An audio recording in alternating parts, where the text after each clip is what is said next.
वंदे वाणी विनायक को आचार्य रानी शुक्ला द्वारा आपको सत प्रणाम। आज हमारा विषय है कि 9 ग्रहों को कैसे पहचाने कि वह 9 ग्रह उसकी खराब पोजीशन में बैठे हैं और उस व्यक्ति पे उसका कुप्रभाव पड़ रहा, जिससे उसकी प्रगति, आर्थिक, मानसिक संकट, अवरोध उत्पन्न हो रहा और ना उसके पास कुंडली है, ना हस्तरेखा ही स्पष्ट रूप से समझ में आ रही है, या हम साधारण बोलचाल भाषा में, हालांकि हस्तरेखा द्वारा बताया जा सकता है, लेकिन वह अगर वो हस्तरेखा दिखाने का भी इच्छुक ना हो तो उसके बारे में हम कैसे बता दें कि उसका कौन सा ग्रह उसको उसके जीवन में कुप्रभाव डाल रहा है। आते हैं अपने ब्रह्मांड के 9 ग्रहों में। इसमें पहला ग्रह है सूर्य। अगर गवर्नमेंट रिकवरीज, इनकम टैक्स वगैरह के छापे बहुत पड़ रहे हों तो कहीं ना कहीं अगर गवर्नमेंट द्वारा उसे बार बार पनिशमेंट्स मिल रहे हों, कोई ना कोई चीज़ के लिए पेनाल्टीज़ भरनी पड़ रही, तो आप ये समझ लीजिए उसका सूर्य कमज़ोर है। और साथ ही साथ उसमें एडमिनिस्ट्रेशन करने की क्षमता भी नहीं है। वो एडमिनिस्ट्रेटिव पावर में बैठने के बाद भी अगर उसके पिता से संबंध अच्छे नहीं हैं तो वो एडमिनिस्ट्रेशन नहीं कर सकता। अगर उसकी कुंडली में कहीं ना कहीं सूर्य शनि या सूर्य केतु का या सूर्य राहु से कोई भी तरह का दोष उत्पन्न हो रहा है तो ये आप शनि से, तो आप समझ लीजिए उसकी कुंडली में पितृदोष है और वह उसका सूर्य उसके जीवन में विघ्न बाधाओं का कारण बनेगा। तत्कालीन सब ग्रहों का उपाय कराना चाहिए। चंद्रमा। अगर किसी की अपनी माँ से नहीं बनती, माँ के बारे में दुर्भावना रखता है और मानसिक अशांति है तो, और दिन भर रात भर वो ढंग से उसको रात में कंप्लीट नींद नहीं आती और उसकी हीलिंग जल्दी नहीं होती और जल्दी वह पूरे दिन डिप्रेशन या मानसिक तनाव में रहता है या कई बार मानसिक तनाव में जा चुका है। जितने लोग मेंटल असाइलम में स्थिति में पहुँचे हैं या उसमें हैं तो उनकी कुंडलियों में देख लिए चंद्रमा राहु का कहीं ना कहीं कोई ना कोई योग युतियाँ अवश्य बन रही होंगी,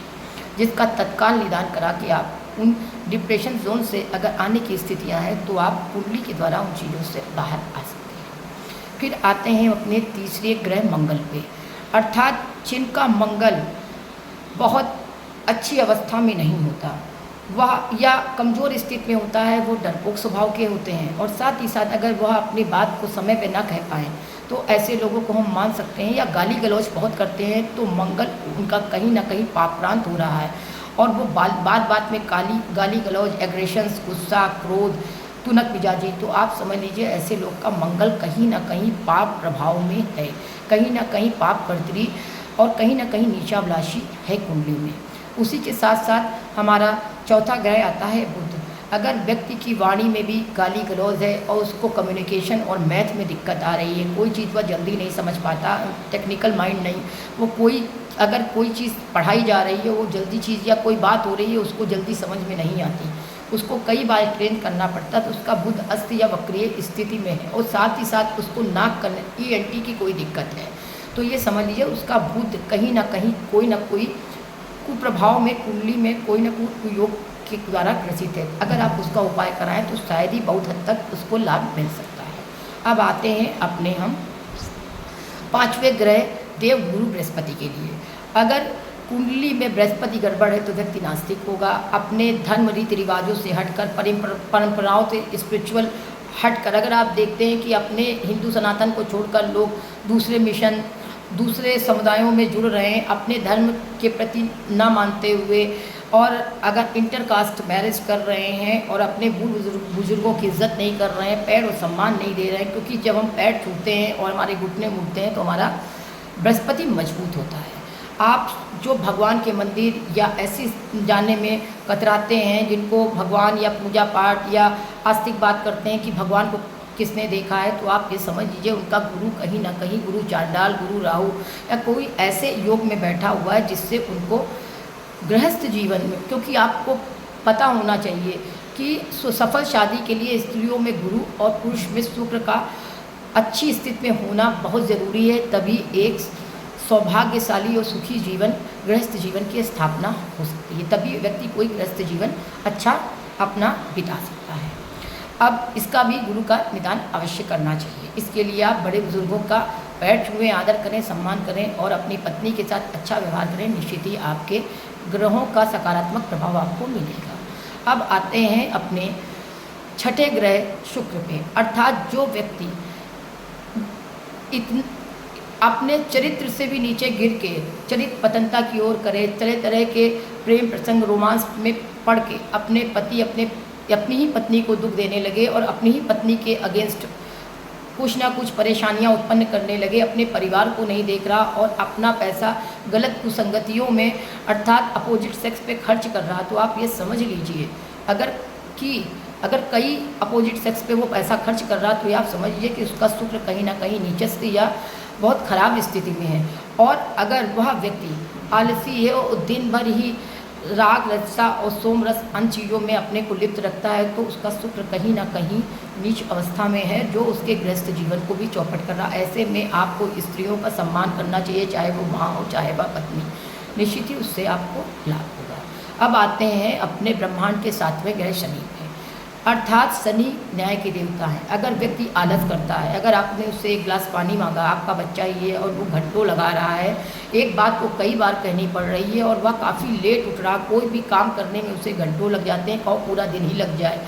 तो आप और वह अपने नौकरों के साथ अच्छा व्यवहार नहीं करता, गाली गलौज करता है, और अगर वह किसी का पैसा मार रहा है गरीब परिपोषक काम कराने के बाद, तो आप ये समझ लीजिए शनि उसे अवश्य अपनी दशा में दंड देंगे ही देंगे, क्योंकि कर्मास वापस लौटते हैं। आप ये समझ लीजिए कि उसका शनि गड़बड़ है। अर्थात अगर किसी श्रमिक का पसीना सूखने से पहले आप उसका पारितोषिक नहीं देते, तो कहीं ना कहीं आप शनि की न्याय और दंड दृष्टि में आते ही आते हैं। इसलिए आप जो भी काम कराएं किसी का पारितोषिक अवश्य दे दें और अपने अधीनस्थ लोगों के साथ अच्छा व्यवहार रखें। समय समय पर उनको नमकीन चीज़ें, खासतौर से शनिवार को उसका दान अवश्य करें, निश्चित ही आपका शनि अच्छा होने लगेगा। अब आते हैं ब्रह्मांड के 8वें ग्रह राहु पे। अगर व्यक्ति काफ़ी छल प्रपंची, लोगों के खिलाफ षड्यंत्र, स्कैंडल, बड़ा बड़ा स्कैंडल्स कर लेना, हैकर्स कर जाना, और साथ ही साथ कई तरह के लोग कई अफवाह और कोई चीज़ को बहुत विस्तार एक्सपेंड कर देता है या ड्रिंक या व्यसन की तरफ चला जाए, तो आप ये समझ लीजिए कि उसका राहु गड़बड़ है। और साथ ही साथ गाली गलौज, लेट रात सोना, दिन भर मोबाइल चलाना, पूरे दिन मोबाइल पे ही लगे रहना, टेक्निकल चीज़ों में ही अपने दिमाग को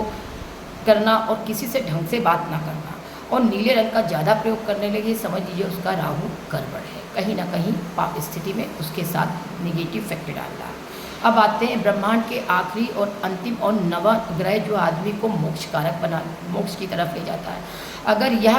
कुंडली में बिगड़ गया, तो चाहे आठों ग्रह कितने ही अच्छे क्यों न बैठे हों, व्यक्ति को आर्थिक, मानसिक, शारीरिक तृप्ति कभी नहीं मिलती, और यह संतान का भी कारक होता है। और यह केतु हमारे नाना नानी का भी कारक है। जिनको अपने नाना नानी से नहीं बनती, या ननिहाल से उनके संबंध अच्छे नहीं हैं, या वह मेडिटेशन नहीं करते, उनका दिमाग और स्मोक की तरफ ज़्यादा है, एकांतवासी हैं, एकांत में रहते हैं और स्ट्रेट फॉरवर्ड हैं, जो भी बात कहनी है उसके मुंह पे कह देंगे, ये नहीं देखेंगे समय काल परिस्थितियाँ,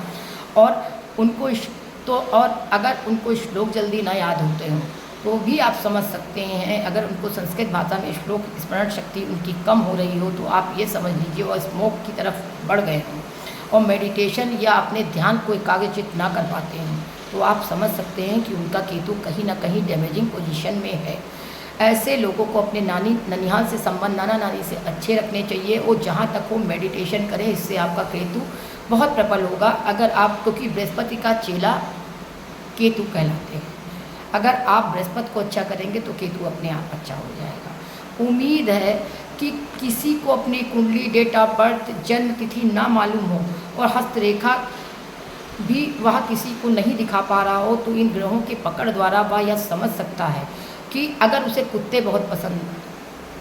और कुत्तों के साथ वह दुर्व्यवहार कर रहा हो, तो केतु बहुत गड़बड़ है। तो आप इन चीज़ों से ये समझ सकते हैं कि उसकी कुंडली में कौन सा ग्रह कहाँ पे गड़बड़ है, उसे कहाँ से कैसे ठीक किया जा सकता है। उम्मीद है मेरा यह छोटा सा वीडियो, जो ब्रह्मांड के 9 ग्रहों के किस तरह हम समझ पाएँ कि कौन सा ग्रह हमारा कुंडली में ज़्यादा हमको नकारात्मकता दे रहा, और उसका निदान कैसे कराया जाए। उम्मीद है अगर यह वीडियो देखेंगे तो आप निश्चित ही सूक्ष्म भाषा में, सरल भाषा में अपने ज्योतिषीय परिवेश में आपको समझाने का एक सूक्ष्म प्रयास किया है। उम्मीद है यह वीडियो आपको बहुत पसंद आया होगा। वंदे वाणी विनायक को आचार्य रानी शुक्ला द्वारा आपको सत प्रणाम। अगर आपको मेरा यह वीडियो बहुत अच्छा लगा हो, प्लीज़ लाइक, सब्सक्राइब और शेयर अवश्य।